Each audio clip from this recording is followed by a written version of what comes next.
meeting. And we're going to get right into our first presentation. I just want to let you know that we have a full agenda talking about disaster preparedness. We're going to talk about healthy drinks, and then also we'll have our usual movement break and then the facilitated networking session so that you are aware of the agenda. And I'm going to introduce our first presenters. So the first presentation is on disaster preparedness for you, your family, and your community. We have Jillian Matthews, who is a natural resource educator for Cornell Cooperative Extension of Ulster County, and Michael Madison, the Deputy Director and Emergency Manager of the Ulster County Department of Emergency Services. I'm going to stop sharing so that they can share their presentation and kind of get that going for you. Okay. And can everyone see this? We can, but we are still not in view mode. There you go. You got it. Perfect. All right. Great. All right, I'll get started. And just before we get into it, this is a split presentation between Mike and I. So Mike will be taking over halfway through. But I'll start off here. My name is Jillian Matthews. As we've said, I am a natural resource educator for Cornell Cooperative Extension.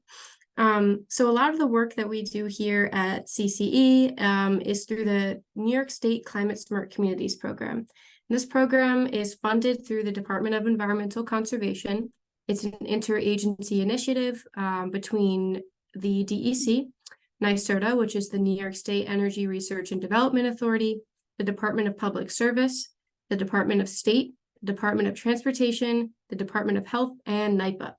And so the program is mainly for communities to learn to adapt and mitigate, the negative effects of climate change.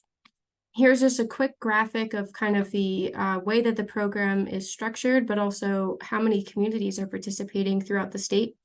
We have at least 390 registered communities, 118 that are currently certified, and over 3,800 actions that have been completed by communities that are participating in the program.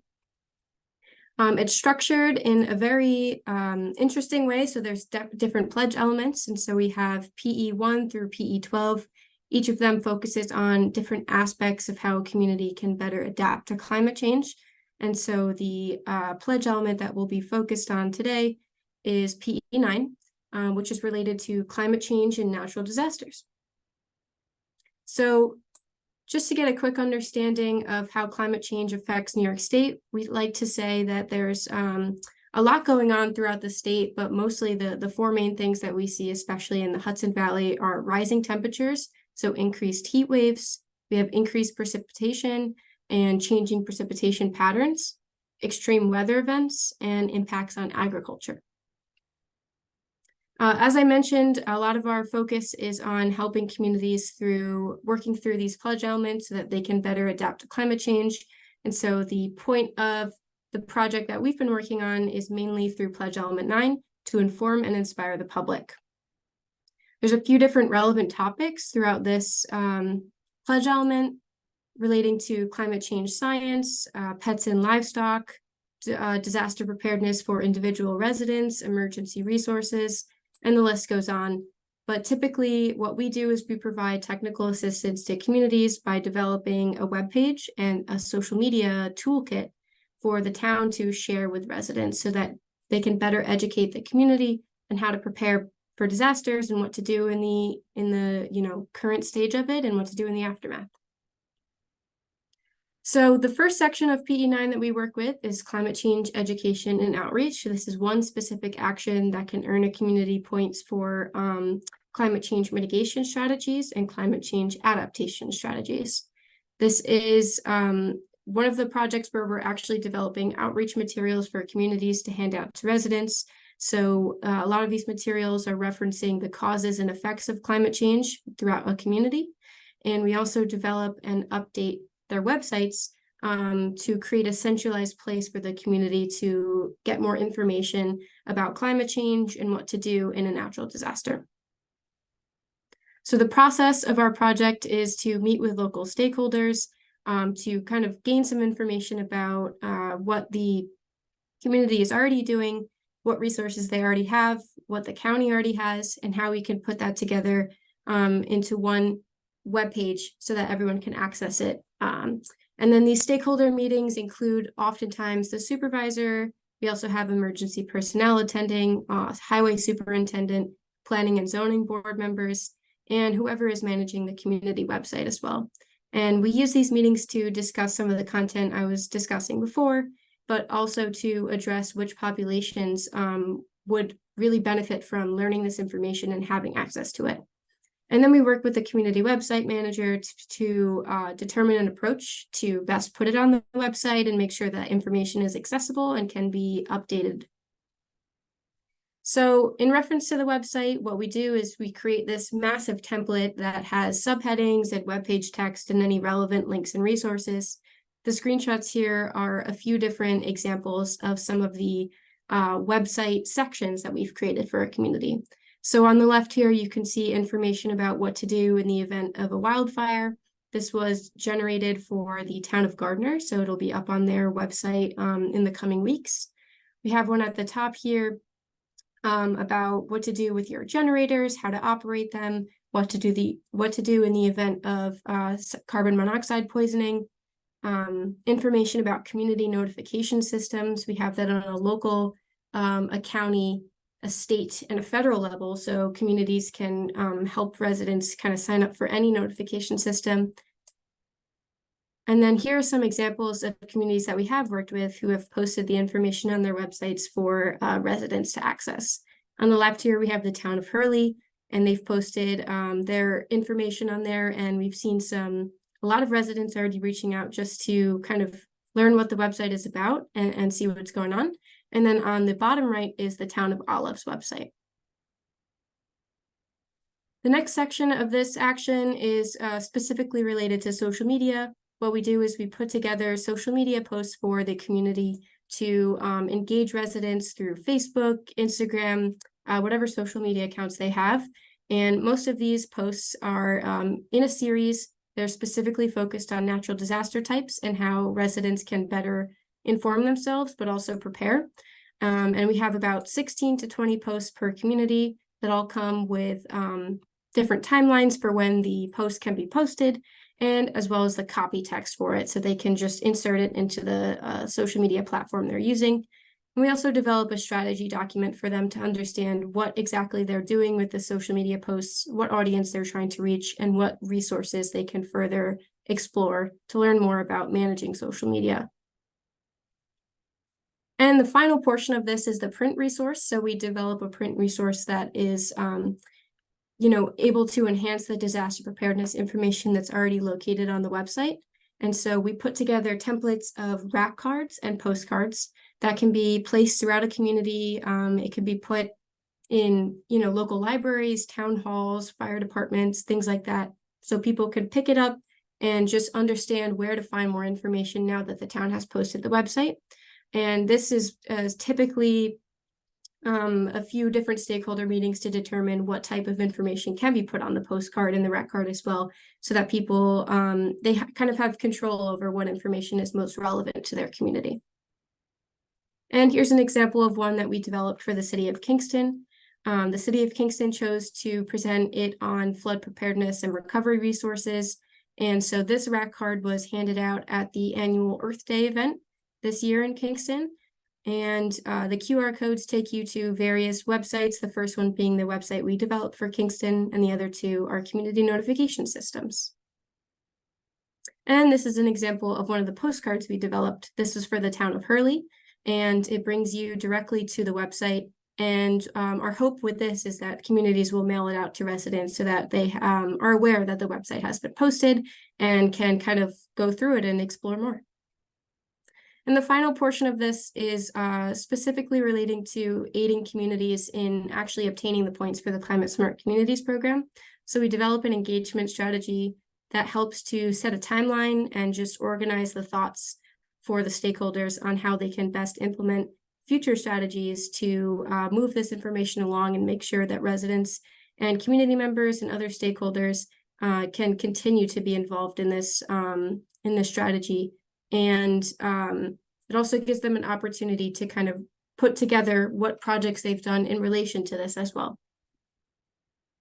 And the final portion, I apologize, I did forget about this one, which is the toolkit. So we put this together. It's still in progress for some of the communities we're working with, but it is a ton of information from ready.gov and FEMA and pretty much any emergency preparedness site that we've had access to thus far, putting together PDFs and print resources that communities can have in this one toolkit. And if they choose to print it out or share it with residents, they can do so using this Google Drive. And that is all for today. Thank you. And you can email me. My email is gnm26@cornell.edu, or you can reach out to Melinda. I'm happy to answer any questions after the presentation, and I'll hand it off to Mike. All right, thank you, Jillian. Jillian, are you going to take control for when I say next slide? Of course, yep. Okay, thank you. So as Jillian and Melinda said, I'm Mike Madison from Ulster County Department of Emergency Services. I am the Deputy Director that oversees the Emergency Management Division, and I am the County Emergency Manager. Next slide.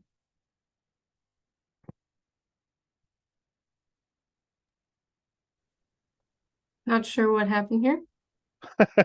Sorry about that. I didn't push anything, I promise. There we go. All right, so why do we prepare in Ulster County? As you see on your screen right now, we have a risk assessment. This risk assessment was done in 2021 in January in coordination with the State of New York Homeland Security and Emergency Management Division. And this is what all the first responders, DOT, and all stakeholders came up with. This is done every 3 years, so we are coming up for a reevaluation. And I don't expect this to change a lot, but as we see, our number one hazard here in the county is flooding, and then our second is wildfire. Next slide. So being prepared just takes 3 simple steps. You're going to develop a family emergency plan, and that is also, when I say family, I mean family, friends, and neighbors. So you're going to have an emergency plan for those 3 aspects. You're going to stock up on emergency supplies, and you're going to be aware before, during, or after a disaster or event happens. Next slide. So how do you develop this plan? You're going to have a communication plan, and we'll get more in depth in some of these as we go out through the slide. You're going to ask an out-of-town relative or friend to be your point of contact. That's very important, because if there's a situation here in Ulster County and our cell service and things are down, you want that point of contact outside, so other family, friends that are outside of the area know that you're okay and that you're safe. You're going to discuss where to evacuate if the authorities ask you to. Where's your nearest cooling, warming, shelter, or center? Even if you have to recharge your cell phone batteries or anything like that, where do you go? What's the plan that you have in place? Be familiar with the escape routes. This is for inside your home. You should have at least 2 of them, just in case one of them is blocked. And when you practice escape drills at your house, make sure you utilize both of those escape routes, but also make sure that you have escape routes from your residence or place of work, and different routes that you could take besides taking the same one every day, just in case that area is blocked also. Plan how to take care of your pets. They are family members also. They just have 4 legs, wings, fur, or whatever. Maybe in a fishbowl, so you just make sure that you know how to take care of them, and you have a preparedness bag ready for them also. So that way, when you grab your preparedness bag and you have to evacuate, you also could grab your pet and their needed food, water, and things of that nature. Training is a big one. Some training we have is CPR, first aid training.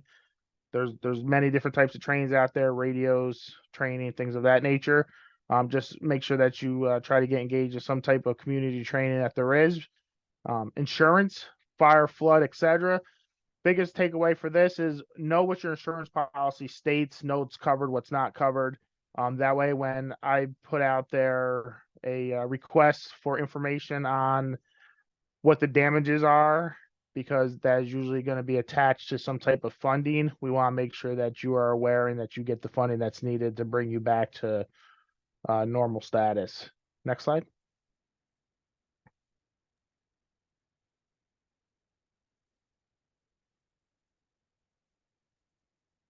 So go bags, bug out bags, preparedness kits, whatever you may want to call them. Be prepared to make it on your own for at least 3 days or possibly longer. This is not saying that we're not coming for you to assist you for 3 days, but there may be a situation where we may not be able to get to you for an extended period of time. We've seen this during the ice storm Landon, where certain municipalities were completely blocked off from trees and wires down, and first responders couldn't get to them for 24, 48 hours. So make sure that in your preparedness kits or in your home, you have enough stuff that at least will sustain you for at least 3 days. So that way you don't go without drinking or eating or something of that nature. Identify and collect important supplies as soon as possible. Don't wait until the event happens. We notice that every time that there's a snowstorm or a rainstorm or some type of event that's occurring, we go to the local grocery store, Walmart, Sam's Club, and the shelves are empty. That's because everybody already beat you to it and they already grabbed everything because they did not prepare themselves. So make sure that you collect those important supplies and have just a stockpile of them at home. And then also prepare a smaller go kit, just in case somebody knocks on your door or you have to get out of there right away. That way you have some essential items already readily accessible and you don't have to pack your car at that moment. Next slide. So the next few slides, we're going to start getting into what should be in your to-go kit. I know that we are short on time, so I'm going to run through them very quickly and get the information out there. But at any time that you need to, you can reach out to my office and we can sit down and talk to you. Most important thing, first aid kit. During every type of disaster, there's some type of injury that may occur. That may be just a simple, cut or bruise. But this first aid kit would also be for your pet if you're evacuating with a pet. So here's some simple information: Band-Aids, gauzes, ice packs, tourniquets, bottled sterile water, or something of that nature. But I just want to caution you, tourniquet is on there. That's for a really extreme measure. Don't put a tourniquet in your bag or utilize a tourniquet unless you are properly trained on how to do that. So any type of equipment that you carry, make sure that you are trained and certified in using that. And you just need to stay at a Holiday Inn Express or see it on a show or anything like that. Next slide. Sustainment. This is another big one. You could go at least a few days without becoming extremely hungry, but eventually you will become hungry. So make sure you have some sustainment items in there: energy bars, ready to eat canned foods, ready to eat meals that you can purchase at your local Walmart or something in the camping section where you just add water, things of that nature. Non-perishable foods. One thing that I always see that they'll get their canned foods, but they'll forget that manual can opener. I mean, now they're going ahead and they're doing pop top cans, which make it a little bit easier, but make sure you have that old school manual can opener handy because your electric one's not going to work if there's no power. Eating utensils also is a big one. Everybody grabs their food, but they forget their spoons, forks, knives, eating utensils, and then they find themselves out back making chopsticks out of the down trees. Drinking water supply, that's another really, really big one. The next slide will show is how much water you should have. But one thing I want to stress is make sure that you label the expiration dates that are on all of these food items and sustainment items, because you do not want to be eating expired pork and beans or anything of that nature. So make sure that if you see an expiration date coming up, you go to the store, you purchase something new, and then you just restock the shelves and keep a rotating supply going. Next slide. So how much water should everybody have? It's recommended that we have 1 gallon of water per day per person. This is 10 times a day, 10 gallons of water per person. This is 4.5 cases of water per person. So I do not expect you to carry 4.5 cases of water around with you in your backpack or anything like that. But this is just to give you a sense of that there is a need for a large amount of water. A lot of times before a disaster happens, we may see somebody fill up a bathtub, a sink, or something like that, so that they have potable water already available, plugged into those vessels or buckets. If you can't go out and purchase cases of water. Next slide. Another big one: hygiene items. You want to make sure that you stay healthy And by doing that, is keeping the germs at bay, especially during a disaster. Make sure you have your toothbrush, toothpaste, feminine hygiene products, garbage bags or quart or gallon size bags. These will also act besides just throwing in trash and that. They could be vessels to carry food, water, or any other items that are necessary. 10-day prescription, that may be a difficult one depending on your pharmacy and things like that. But that also you could put into your bag to have a supply already for you in case you have to go, and then just backfill that later on if you need to. Big thing, toilet paper. We've seen during COVID, toilet paper was a major item, and that was gold for a lot of areas. So make sure you have that.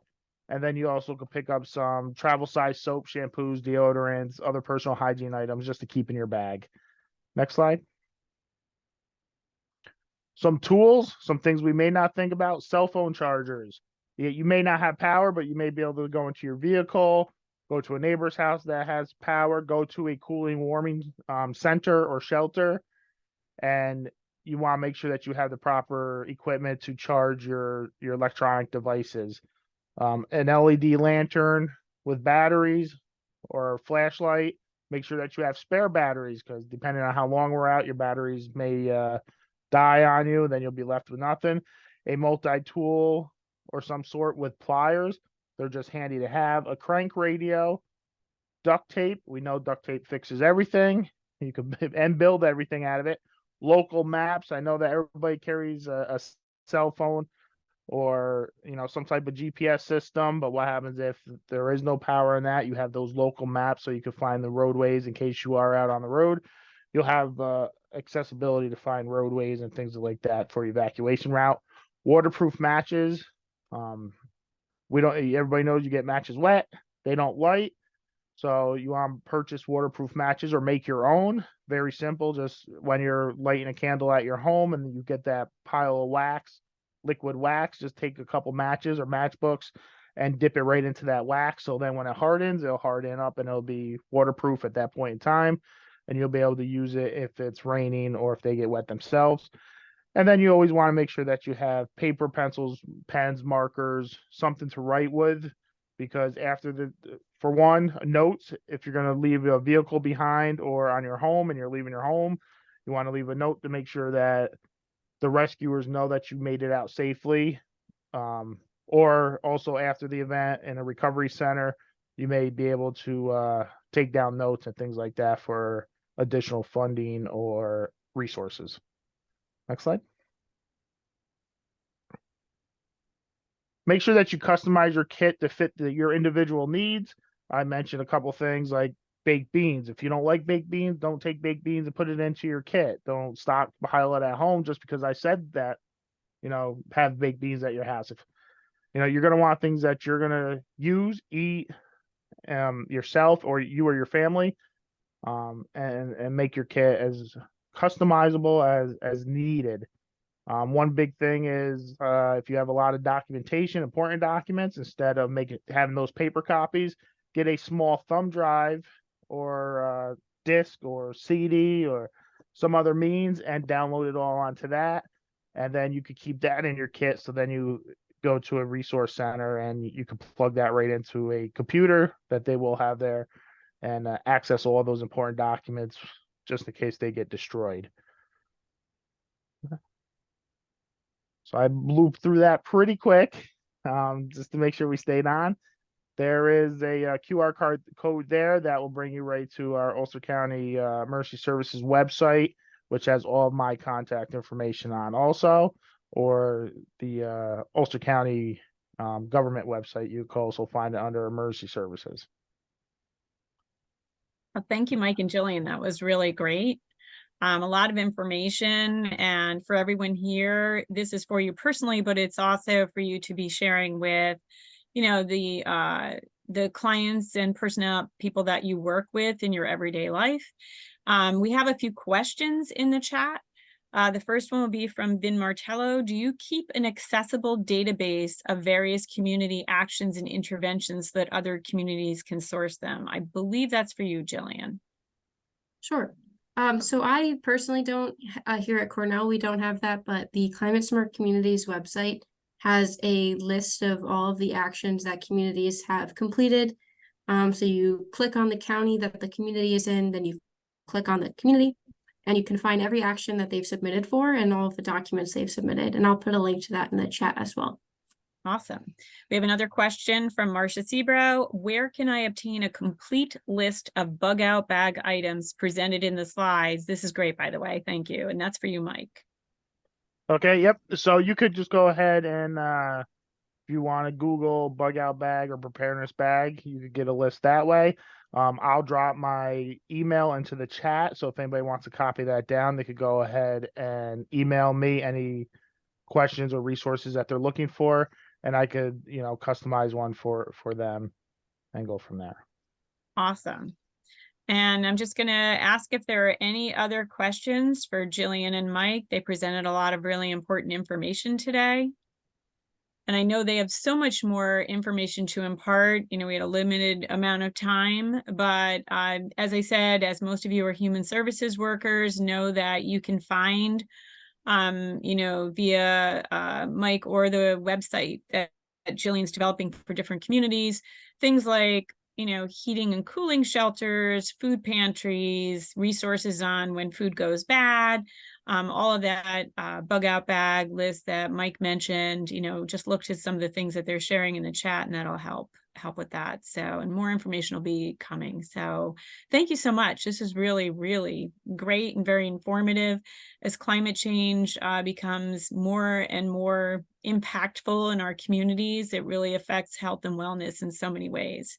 So thank you so very much. It was really great. Thank you for having us.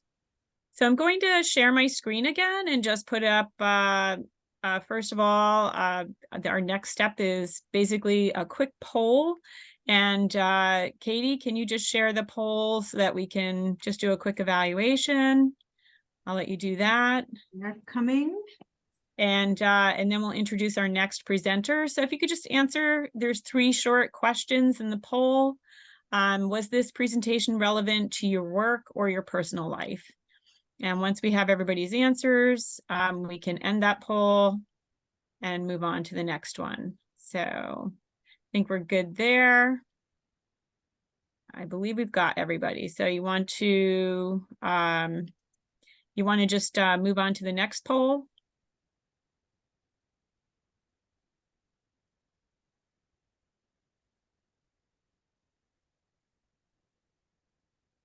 So the next question, I'm sorry, we really only needed the first. I'm sorry. Okay, sorry. I'm like, wait, we don't need that next poll. So we want to introduce our next speaker. And our next speaker is going to be Stacy Kraft. She is our public health education coordinator at the Ulster County Department of Health. Those of you who come to meetings regularly and work in the community know her well. She'll be speaking about Rethink Your Drink. Stacy? Okay, thank you. I'm just gonna share my slides.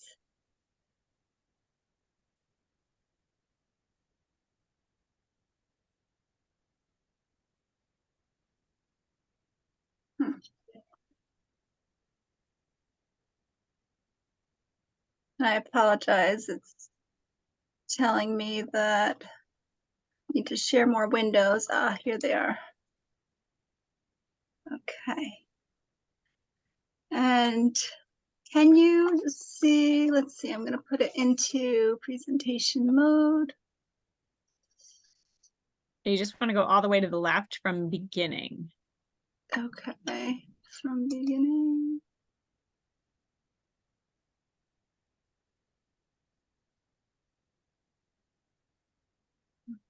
And do you see one slide right now or 2? We're still seeing the left-hand side list of all of your slides. Okay. Did that correct the problem? There you go. You've got it. Okay. Great. So thank you all. We're going to talk about Rethink Your Drink and cutting the sugar. And we're talking about added sugars in our diets. Some quick facts are that it not only will affect the way we feel, but it can affect our economics so that we can save money by choosing things like water. And when we're talking about the best drink, which is water, we agree that tap water can be just as safe and healthy as bottled water.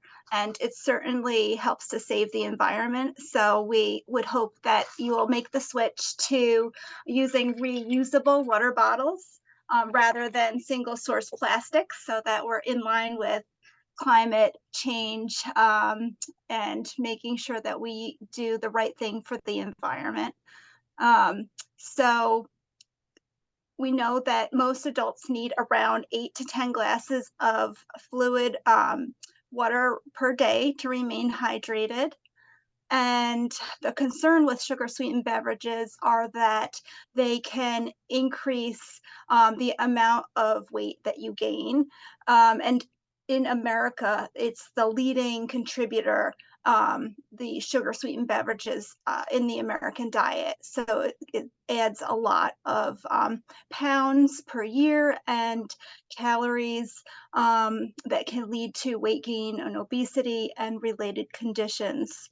So today, I'm going to just define a sugar sweetened beverage as one that has added sugar to it, not naturally occurring sugar. So these examples would be soda, fruit punches, things like sweet tea, iced tea. On the market lately, we've been seeing a lot about bubble teas, and it's easy to sneak a lot of sugar into lemonade or even our coffee. So there's a whole list here you can review. It also includes chocolate milk and like strawberry milk, unfortunately. And I'm not telling everybody to stop all of these things. There's a saying in Greek, "Pan everything in moderation."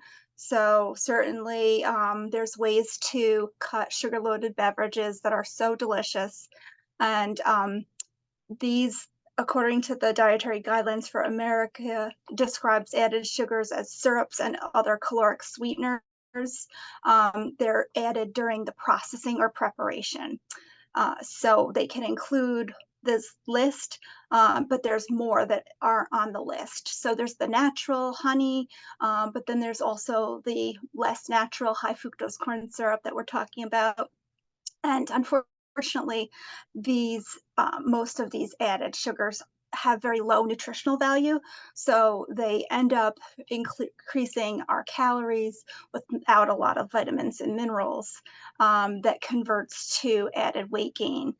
And unfortunately, in the United States, we are having a crisis with the way that our nation is growing in size, making us less healthy.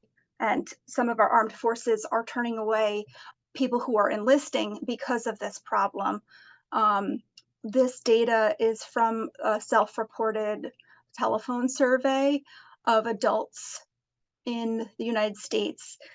So to be in the green would be really acceptable, but there's only the District of Columbia that has 20 to 25% of their adults who are self-reported as obese. So in the majority of states, you can see that almost half of them in the dark red are having obesity. And so we know that it has disparities by different demographics, and this lists some of those demographics. So people who are experiencing at higher rates. And in the United States, we can see that it affects children as well. In New York, we have increased obesity from 42% in 1997 to 64% in 2021. So it's really jumped in recent times. And here's some Ulster County obesity rates where it shows that for children and adolescents, we are higher with obese kids at 21.3%. And in adults, we have a rate of 30.5%. So this is also a little higher than New York State. And when we break down adults with annual household incomes less than 25,000 with obesity, we can see that Ulster County is at 32.8. Okay. And so the problem is that this is a very expensive healthcare situation because medical costs for adults who had obesity are much higher. And we know that people with these issues are suffering with more disabilities and injuries, creating a loss of productivity. And for the first time in history, our current generation may have a shorter lifespan than their parents. Through the Department of Health's statistics from the behavioral risk factor surveillance, we know that a quarter of the adults are obese, another 35% are overweight. And this is contributed to a number of factors. So for low fruits and vegetable intakes, you can see that only 1 in 3 New Yorkers,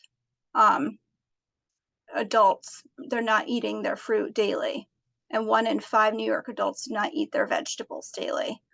So we can balance our plate a little bit better, certainly, but we know that more than a third of all sugars are consumed in sugary beverages. So this is an easy source to focus on to help eliminate those excessive calories. And so here's some shockers that consumption of sugar sweetened beverages by adults has doubled in the last 30 years. The portion sizes have increased, and that is the big problem among other issues that we can think about with our sedentary lifestyle and screens, but we're going to stay focused on sugar sweetened beverages today. And I am talking about added sugars and not so much naturally occurring, although we know that we should still limit the juice that we drink. So it's better to eat our fruits and vegetables so that we get the fiber than to drink them. But for instance, if you have like a smoothie where you're blending that fruit and you're getting the fiber, that's better than just squeezing out, pressing the fruit. So just wanted to differentiate between that. Some of these fruits that are pictured here are 100% whole fruit beverages, but sometimes you have to read labels because they'll sneak in added sugars to make the product less expensive to produce. So I encourage label reading. And I also, want to show you some of the worst offenders. So we know that energy drinks are really on the increase when we look at purchasing data. And unfortunately for this one, you might have seen in the stores, it's a very popular one, the Rockstar. It's equivalent to 6 Krispy Kreme original glazed donuts. An orange soda like this is equivalent to 6, the amount of sugar is equivalent to 6 Breyers Oreo ice cream sandwiches. I don't know about you, but I'd rather have just one of those ice cream sandwiches than all that sugar. This one I've seen a lot in the convenience stores, the Arizona Kiwi Strawberry. You might as well be eating 7 bowls of Fruit Loops and get the same amount of sugar. The Sobe Green Energy Tea looks like maybe a healthier option, but you could also be eating the same equivalent of sugar in 4 slices of Sara Lee cherry pie. So how much sugar is acceptable? It's unfortunately lower than we want it to be. So American Heart Association thinks that women should get no more than 6 teaspoons of added sugar a day, and men should get no more than 9 teaspoons of added sugar a day. So you can see how a fruit drink could very quickly push you over the limit. And so one tip I wanted to just help you learn is when you're reading labels, if you like to visualize teaspoons over grams, you can simply take the total grams of sugar on the label and divide that by 4 to give you the number of teaspoons of sugar in the beverage of your choice or food that you're eating. So that different measurement conversion is very helpful in understanding sometimes a different way of visualizing the sugars. So you also need to pay attention to the serving size per container, because sometimes it might not be that one beverage is really one serving. So that's another thing to consider.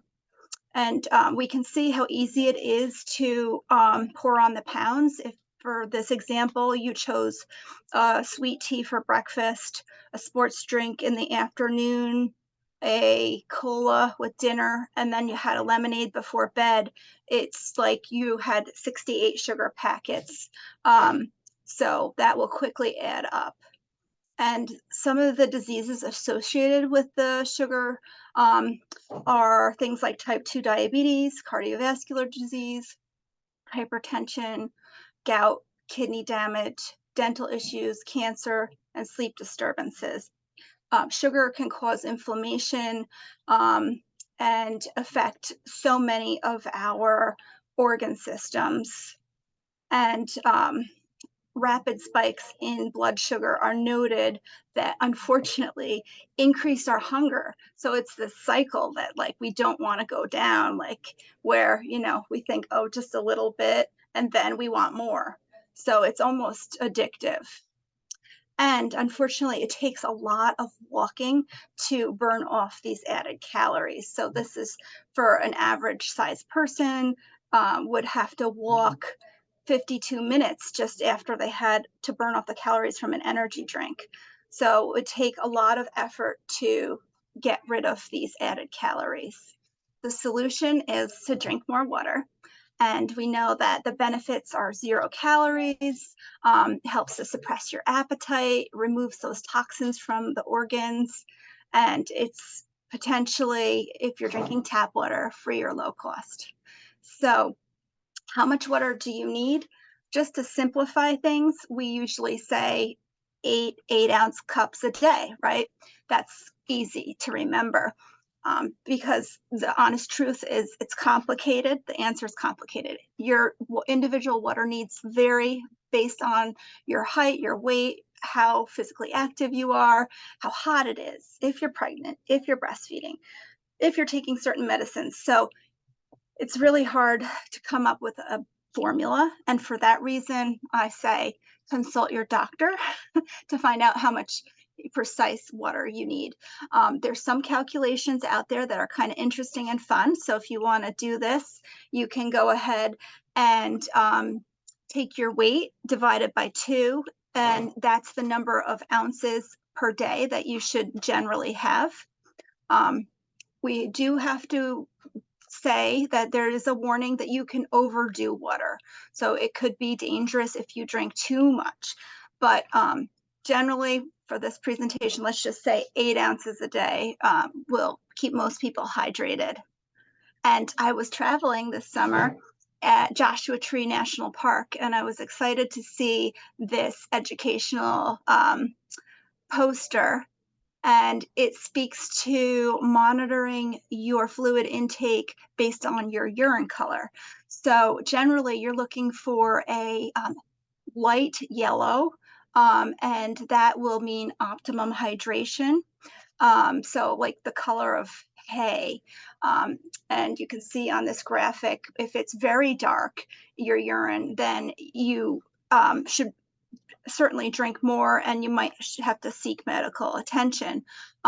Although this chart is not for clinical use, it's a good general formula for people to think about. So in studies to understand about beverages, when we gave people more, they drank more. So there was no decrease in the food that they ate either. And then people who were getting like self-serve refillable soup bowls ate 73% more without perceiving that they were feeling full or eating more. So then we also studied people giving larger food portion sizes, and they did not control the amount that they ate. So we can think about all of this as we're filling our plate, doing a balanced plate. But in beverage world, it speaks to portion sizes and the way that it's marketed sometimes. So this is a very old ad, and a 16-ounce bottle of Coca-Cola used to be perceived as 3 servings in their advertisements. But nowadays, we're seeing that advertisements are looking to give people the biggest bang for their buck and give them more for less. But what are you really getting? A lot of high fructose corn syrup and things that aren't really serving you. And so we're pressured at fast food places to do the bigger choice because, hey, it's only 10 cents more to get the big one at McDonald's, right? So you just like say, oh, I might as well. And then you don't stop, you just drink it all. So we all go down these pathways from time to time. And it's not always our fault. It's, often because of these influences of, what's convenient, what's out there, the point price, all that. Sometimes people think fruit juices are better. It's just soda by another name. These vitamin waters are marketed as healthy, and they're really, might as well just be sugar water. Energy drinks are on the rise with kids, especially, and they should never be consumed according to American Academy of Pediatrics for children. So sports drinks too, parents are misusing these, and the Academy of Pediatrics says that for the average child engaging in routine physical activity, sports drinks aren't necessary. It just, if you're doing over 60 minutes of intense physical activity, it might have a place, but generally people are serving these with lunches when children aren't even moving. So therein lies some of our problems. So we're infiltrated by marketing, and these practices of advertising are working. They're making it very socially norm. When you're catering a party, you might feel like you have to buy soda when maybe that's not what you do in your household normally. So think about, these practices and how insidious they can be in your life, and know that you don't have to cave into that lifestyle that they're trying to sell you, because it might not be what you really need or want. So we want to reduce our sugar-loaded beverage consumption. And here's some tips. You can carry a water bottle. I have lots of slides about what works and what doesn't work. I don't have time today to go into it all. But we know that education doesn't always improve the health outcomes, but policy change and system environmental changes are a big way to make a difference.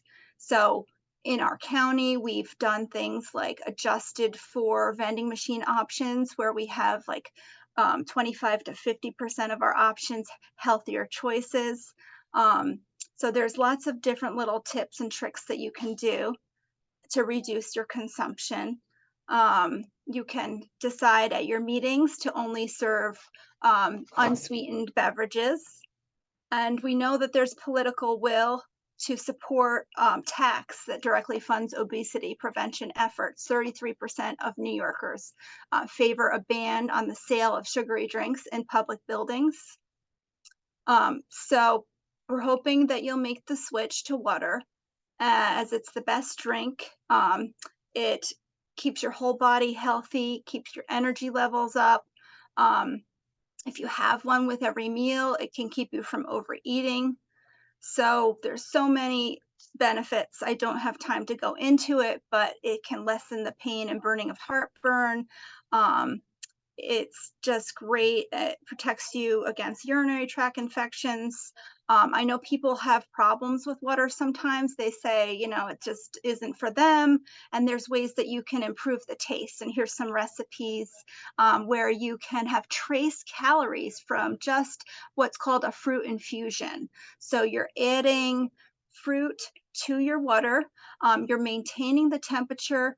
The water might be put in the pitcher overnight to get the best blending of the flavors, maybe a good 12-hour infusion. And then in the morning, you can take it out. If it's, you know, refrigerated or unrefrigerated for 2 hours, you should be fine. Or if it's on ice, you're good. You just don't want to leave it unrefrigerated with fruit for more than 2 hours. But there's lots of different creative blends that you can think about doing to make your water more palatable for you. Here's some other tips. Read your labels. If you buy fruit juices, make sure it's 100% fruit juice and dilute it with water or seltzer. And drink out of a fun water bottle. So in the county, we have been promoting our reusable water bottles. I don't know if you could see this because of my blurred screen, but I do want to make these available to everybody. And I'm going to be at the Trunk or Treat Health and Human Services event. So you can pick one of them up there, or if you want to come and visit me sometime, I'm happy to make them available at the front reception window for you.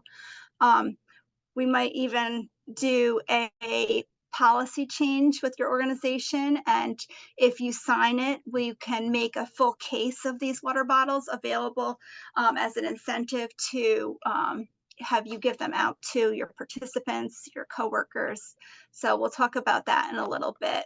But just always think about what a balanced plate looks like. It's real easy if you visualize the half fruits and vegetables, quarter whole grains and regular grains, little bit of protein, little bit of dairy.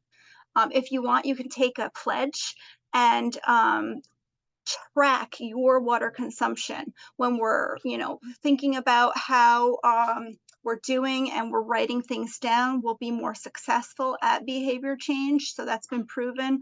So I have these handouts that I'll make available to everybody. And there's apps that you can use as well to make tracking your water fun. And there's some ideas there. So some people, how am I doing on time, Melinda? I think you're there. Okay.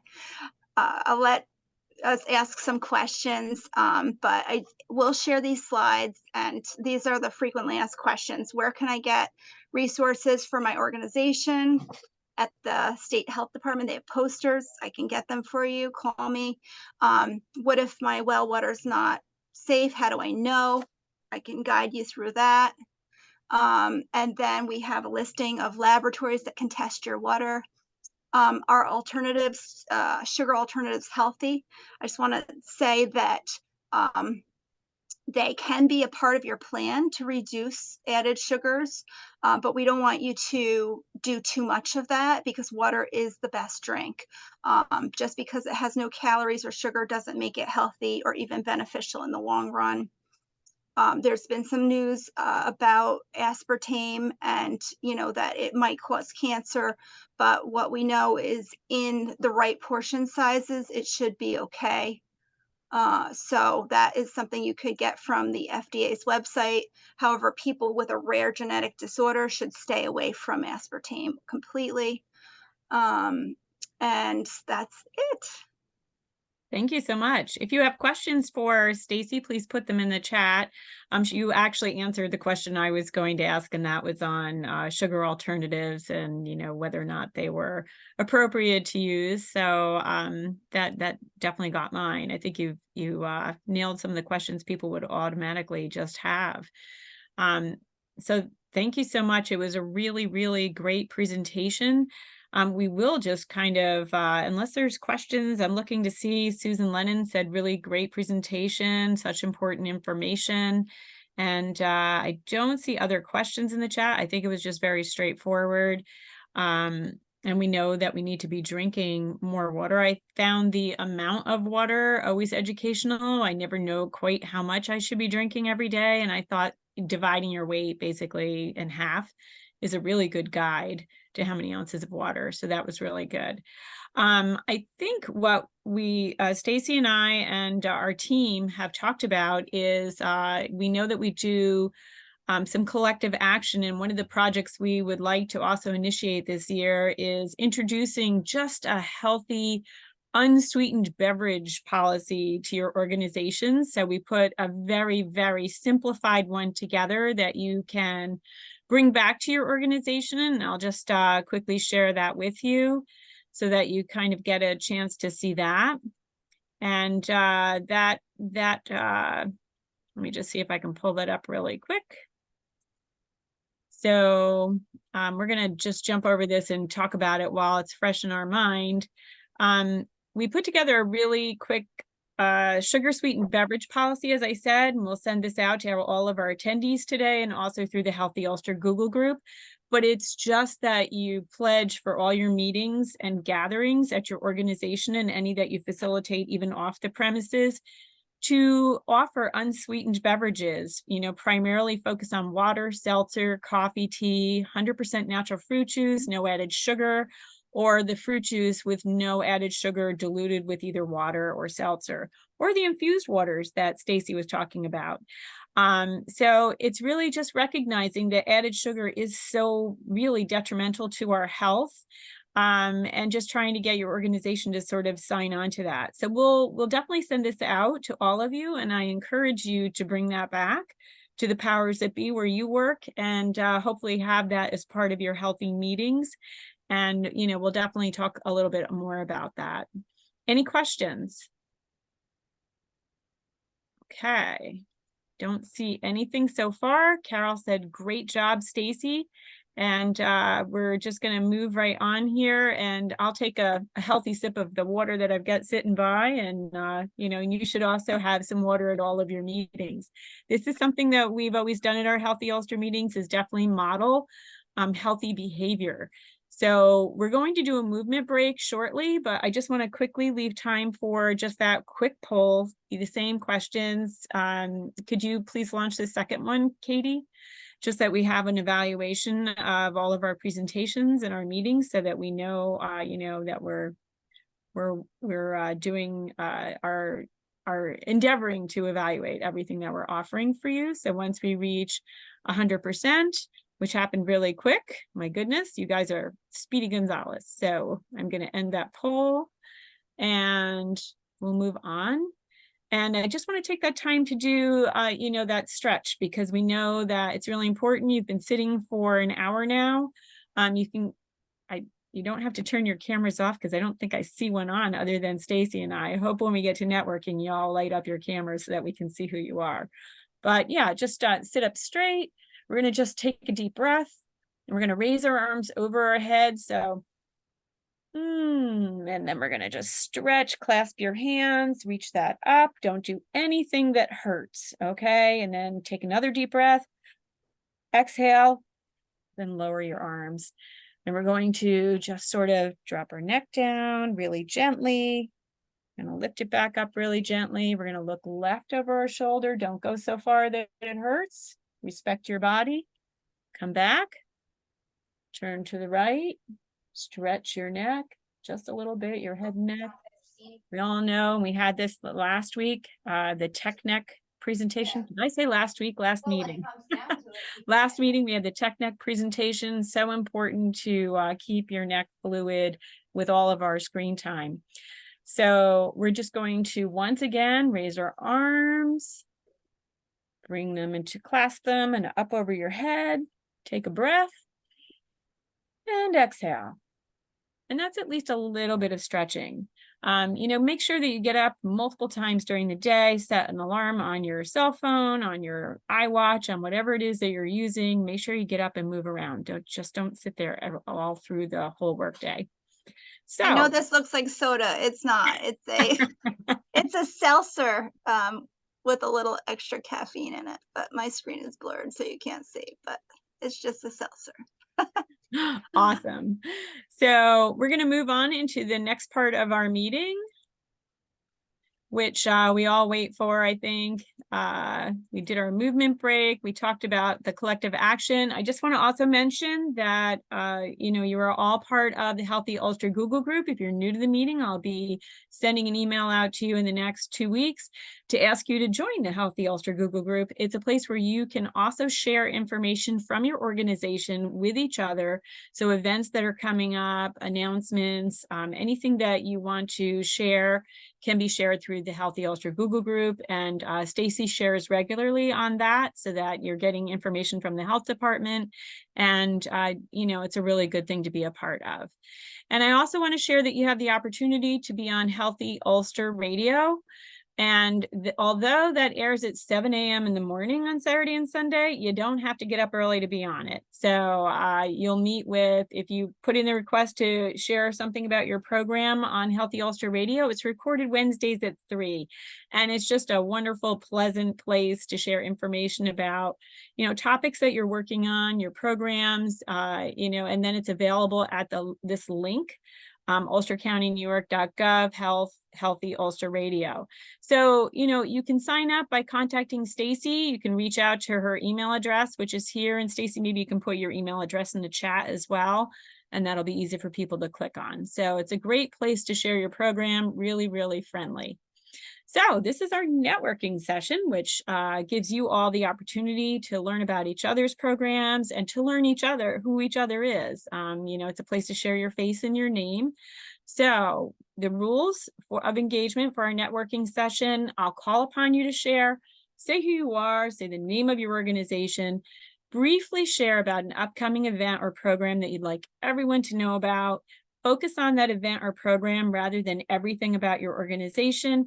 Remember, you can also share details such as your website or program dates in the chat. So you can use the chat as well to be sharing. We do have a lot of people at the program, so we want to be sure that we give everyone a chance. And